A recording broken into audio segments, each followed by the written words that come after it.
Di dalam dunia ini ada banyak pertentangan, pertengkaran, permusuhan, peperangan. Sebenarnya kalau kita jujur, maka manusia sudah kehilangan kasih.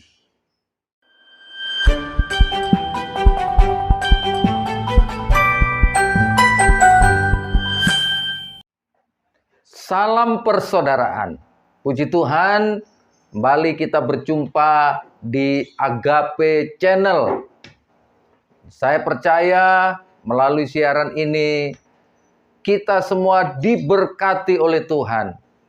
Dan berkat itu bukan hanya bicara tentang materi, tetapi ada berkat yang lebih besar daripada materi, yaitu berkat firman Tuhan.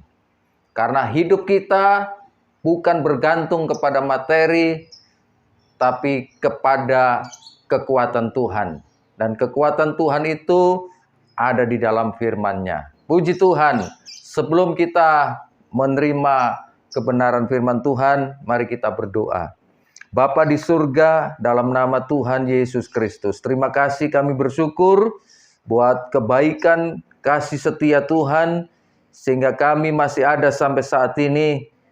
Dan kami akan menyampaikan kabar baik, berita sukacita, yaitu kebenaran firman-Mu Tuhan. Urapi kami dengan kuasa Roh Kudus-Mu, biarlah firman Allah yang akan kami sampaikan memberkati semua pendengar siaran ini.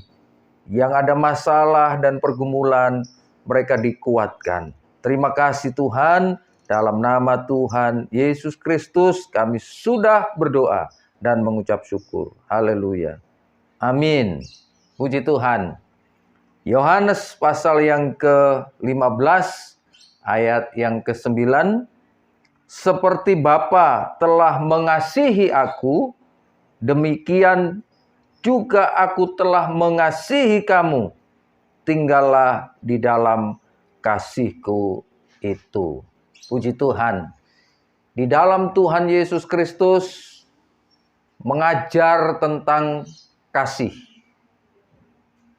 Tidak ada hal yang luar biasa, hal yang besar dalam sebuah pengajaran selain ajaran tentang kasih.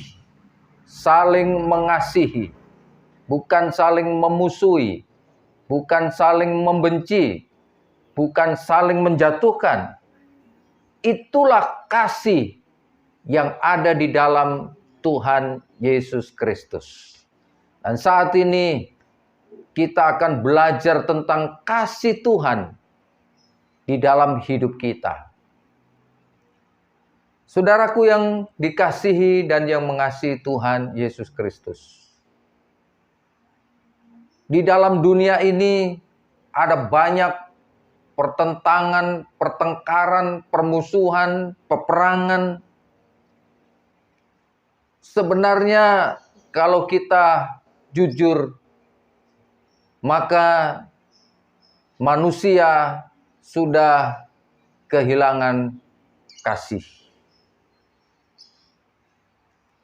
Dan saya percaya apabila kasih Tuhan itu ada dalam setiap hidup manusia, maka dunia ini akan damai. Dunia ini akan sukacita. Tidak ada permusuhan, tidak ada kebencian. Oleh karena itu, melalui firman Tuhan ini, kita mendapat pelajaran yang berharga. Bahwa setiap pribadi, setiap manusia harus memiliki kasih Tuhan. Hatinya harus dipenuhi dengan kasih Tuhan. Bukan dipenuhi dengan dendam dan iri hati, kebencian, akar pahit. Puji Tuhan. Kita patut bersyukur dan bangga kalau kita bisa hidup di dalam kasih Tuhan.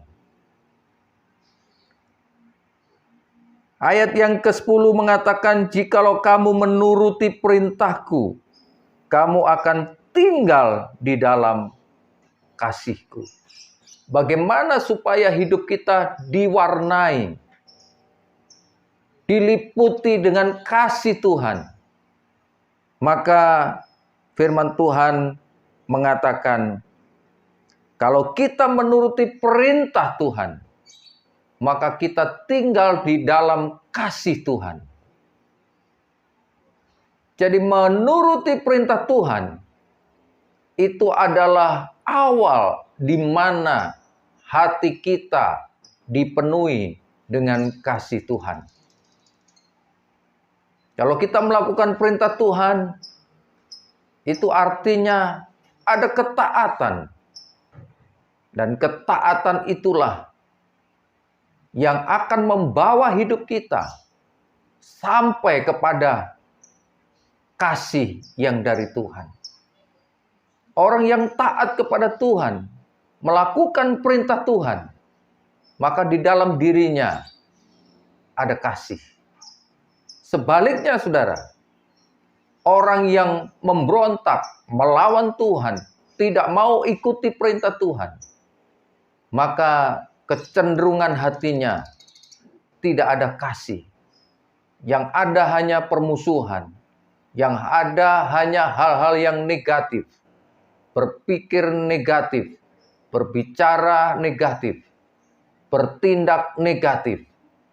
Tetapi puji Tuhan, firman Allah mengajar, memberitahu kepada kita semua bahwa melakukan perintah Tuhan itu akan membawa hidup saudara dan saya tidak lagi diwarnai dengan hal-hal yang negatif, tetapi akan diwarnai dengan kasih Tuhan. Hari-hari ini dunia, semua umat manusia memerlukan kasih Tuhan. Hatinya perlu dijamah, disentuh dengan kasih Tuhan. Ada begitu banyak persoalan, masalah yang terjadi di dunia ini. Hanya karena manusia sudah kehilangan kasih. Ada banyak kedurhakaan, ada banyak kejahatan, ada banyak dosa yang dibuat manusia. Itu adalah indikasi bahwa manusia telah kehilangan kasih Tuhan. Ayat 11, semuanya itu kukatakan kepadamu, supaya sukacitaku ada di dalam kamu, dan sukacitamu menjadi penuh. Orang yang hatinya diliputi dengan kasih Tuhan, maka dia juga hatinya dipenuhi dengan sukacita. Hatinya penuh dengan kegembiraan, dengan kebahagiaan. Bahagia tidak selalu diukur dari materi, keuangan, kekayaan. Tetapi kebahagiaan itu muncul karena ada kasih Tuhan di dalamnya. Jadi saudaraku yang kekasih di dalam Tuhan Yesus Kristus, mari saat ini, di tengah dunia yang tidak menentu, ada banyak pergumulan, masa-masa pandemi seperti saat ini. Mari kita tetap melakukan perintah Tuhan. Karena bagi orang yang melakukan perintah Tuhan, maka kasih Tuhan akan melingkupi orang itu.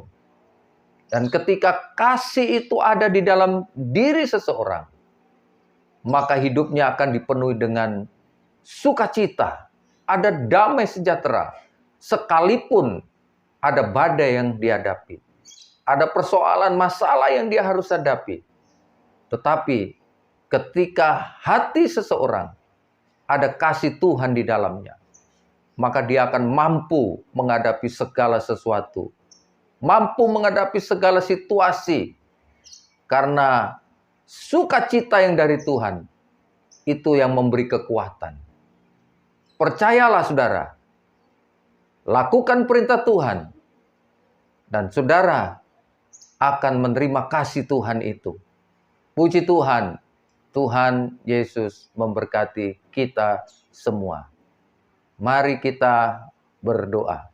Terima kasih Tuhan Yesus, kami bersyukur buat kebenaran firman-Mu yang membawa hidup kami, supaya makin hari hidup kami dipenuhi dengan kasih Tuhan. Kami butuh kasih Tuhan, supaya hidup kami ada sukacita, ada damai sejahtera yang datang dari Tuhan.